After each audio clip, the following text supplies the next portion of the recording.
Nagbabalik ang PTV Balita ngayon. Patuloy na tinutugunan ng pamahalaan ang problema at siksikan sa mga kulungan sa bansa. Isa sa mga nakikitang solusyon ng Department of Justice ang ma-decriminalize ang mga kasong libel, dueling at abortion. Aminado ang Department of Justice na hindi na maituturing na makatao ang pag-uumpuga ng mga PDL sa selda. Sa ngayon, bumubuo na ng rekomendasyon ang DOJ para sa jail decongestion. That's the extent of the recommendation na we were able to give data. So it's possible that it could decongest to a certain extent, pero we don't think it's the full solution to the problem. Isa yon sa mga sinusulong ho natin, pero hindi yun yung pinaka main solution ho natin. It's one of the many. I wouldn't say it would make a big dent. Siguro meron talagang mga ma-release dahil sa decriminalization ng libel and abortion, but that only pertains to a small profile of PDLs.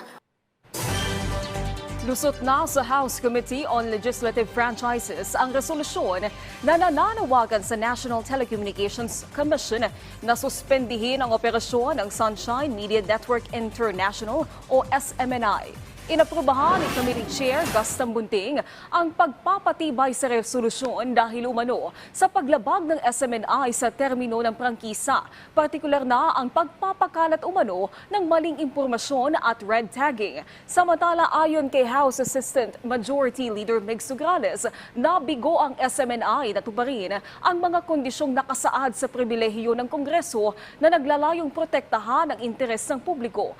Bago ito, una na ring cite in contempt ng komite ang dalawang SMNI anchors si Jeffrey Celiz at dating Undersecretary Lorraine Badoy dahil sa hindi nila pagsagot ng tama sa mga mambabatas at pagtatago ng impormasyon.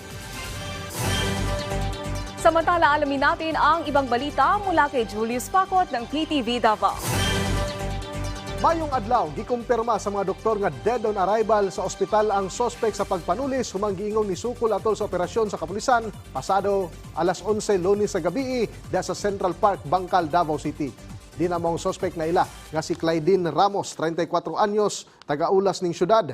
Una ang mga operasyon, usa ka alias Mina nga taga-Bangkal ang nireport sa kapulisan nga nagpatrolya sa mga subdivision human matod pa kini gitulis nga sa nakamotorsiklo nga sospek. Daling naglunsad og operasyon ang mga sakop sa Talomo Police Station nga nagpatrolya sa mga lugar niadtong tungura human madawat ang mga reklamo. Gingong armado og .38 revolver ang sospek nga gingong nisukot sa mga pulis nga inay mo surrender ni bunlot kini sa bitbit nga armas punteriya sa mga operatiba.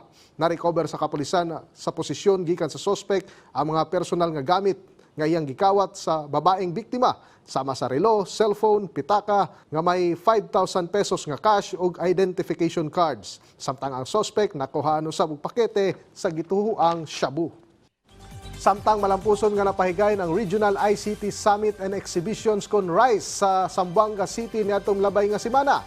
Gitambungan ang mga aktibidad og 14 ka mga speakers og 250 ka mga partisipante gikan sa Zamboanga Peninsula ug Basulta ingon man sa ubang bahin sa nasod nga gikan sa Information and Communications Technology kon ICT sector. Tumong nini nga mapalambo pa ang kaalam nila sa maong sektor alang sa potensyal nga regional locations alang sa ICT jobs, investment ug opportunities. Katambayayong sa Department of Information and Communication Technology Region 9 Basulta ang mga local stakeholders. Nakatakda usab nga pagahimuon ang RISE karong bulana sa Lapu-Lapu City, Cebu. Every opportunity for the region to be the next IT-BPM location.